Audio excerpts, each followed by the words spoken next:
आशीर्वाद मांगिए, आशीर्वाद भगवान का मांगे विनती साथ, औसत उसका नाम है वैद्य आप जगन्नाथ। ये दुनिया के वैद्य हैं और वो जो औषधि है आशीर्वाद की वो ऐसी है कि वो हर विपत्ति में भी काम आती है, हर बीमारी में भी काम आती है, हर रोग शोक में काम आती है। जहाँ प्रभु का आशीर्वाद है, प्रभु की कृपा है, वहाँ कैसा संकट, कैसा अभाव, अच्छा भाव बनाइए, कभी अभाव नहीं आएगा। अच्छा भाव ही हमारे अभावों को दूर करेगा। जय श्री राम, जय श्री सीताराम। राम नाम मुद मंगलकारी, विघ्न हरे सब पातक हारे। सभी की जीविकाएं अच्छी से चलती रहें, सबके परिवार का पालन पोषण बहुत अच्छे से हो, बाधा विघ्न विनाश हो सब शुभ संचार। जहाँ राम तेरे नाम का गूंजे जय जयकार, प्रभु के नाम का निरंतर स्मरण होता रहे, घर में सकारात्मकता बनी रहे। हम जीवन में जो कमाई करते हैं, मेहनत करते हैं, कमाते हैं, कुछ लोगों का पालन पोषण भी नहीं हो पाता है, घर के पालन पोषण लायक भी उनके पास में धनोपार्जन नहीं हो पाता है। बाकी अन्य कुछ लोग पालन पोषण बहुत अच्छे से कर लेते हैं, जिनमें से कुछ इस प्रकार से भी करते हैं कि उनके पास 10 साल भी अगर वो बैठ कर के खाएंगे तो उस धन को खर्च नहीं कर पाएंगे। लेकिन बैठकर नहीं खाना है, परिश्रम करना है। परिश्रम करके हमें अपना परिवार चलाना है।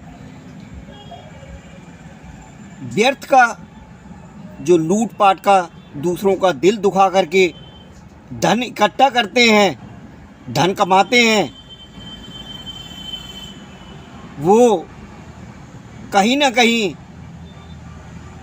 हमारे और हमारे परिवार के लिए असंतोषजनक रहता है। वो असंतोष हमें दिखाई नहीं देता, लेकिन हमारा ये प्रभु है, हमारा ईश्वर है,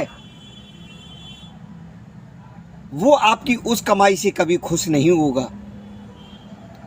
और जो आप दूसरे का दिल दुखा करके, याद रखो ये मैं पक्का बता रहा हूँ, अगर आप किसी का दिल दुखा करके धन कमाएंगे, वो धन आपके पास आएगा, रुकेगा, लेकिन उस धन से अगर आप कोई दान करते हैं, पुण्य का करते हैं, धर्म का काम करते हैं, वो आपका सब निष्फल है। क्योंकि प्रभु श्री सीताराम जी, प्रभु राम जी, इनको अच्छे और सच्चे कौन लोग हैं?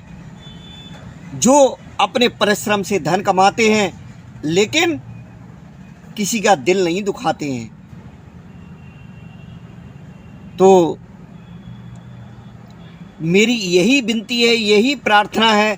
क्योंकि देखिए ये प्रभु श्री सीताराम जी, आपने श्री रामचरितमानस में सुंदरकांड में भी सुना है, पढ़ा है कि निर्मल मन जन सोय मोय पावा, मोह कपट छल छिद्र न भावा। तो निश्चित ही प्रभु श्री सीताराम जी, प्रभु राम जी हमारे कृपालु हैं, दयालु हैं, और वही वो अपने भक्तों से अपेक्षा करते हैं। उन्हें कोई कितना भी चतुराई से अपना धन इकट्ठा करके अगर उसको लिए वो किसी परोपकार में भी लगाता है प्रभु को वो भी मंजूर नहीं होता। प्रभु कभी उस कृत्य से, उस कार्य से खुश नहीं होते जो किसी दूसरे का दिल दुखा करके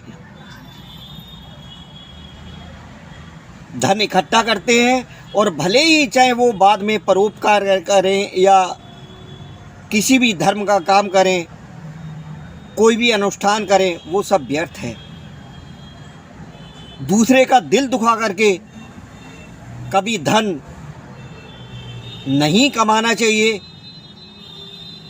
देखिए, हमें जितने धन की आवश्यकता है वो उतना धन हम परिश्रम करके भी कमा सकते हैं, लेकिन चोरी चकोरी और दूसरे का दिल दुखा करके कमाया हुआ धन निष्फल हो जाता है। निष्फल होने का मतलब है कि जो हमारे प्रभु को प्रिय नहीं, उस ऐसे आए हुए धन में से जो हमने किसी दूसरे का दिल दुखा करके प्राप्त किया है, आप समझिए निश्चित रूप से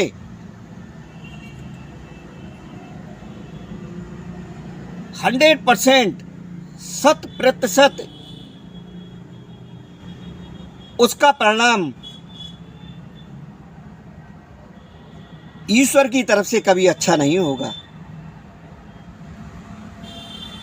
स्वार्थवश जिसके साथ आप कुछ उपकार कर दे रहे हैं वो तो अच्छा मान सकता है, लेकिन ईश्वर ये कहता है कि अगर आपको परोपकार भी करना है तो अपने परिश्रम द्वारा किए गए धन से करिए, वरना आप सिर्फ जो मेहनत से अपना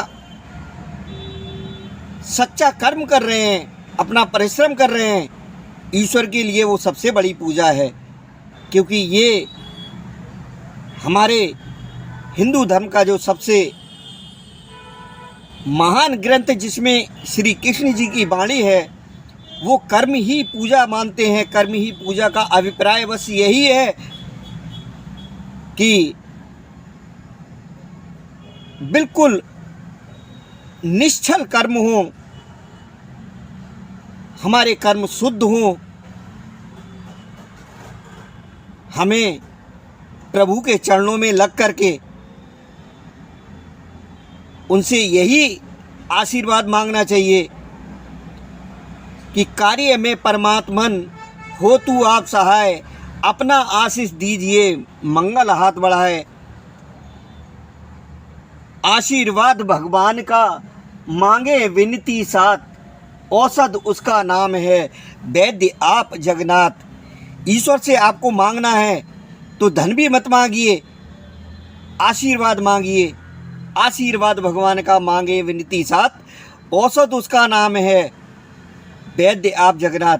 ये दुनिया के वैद्य हैं, और वो जो औषधि है आशीर्वाद की, वो ऐसी है कि वो हर विपत्ति में भी काम आती है, हर बीमारी में भी काम आती है, हर रोग शोक में काम आती है।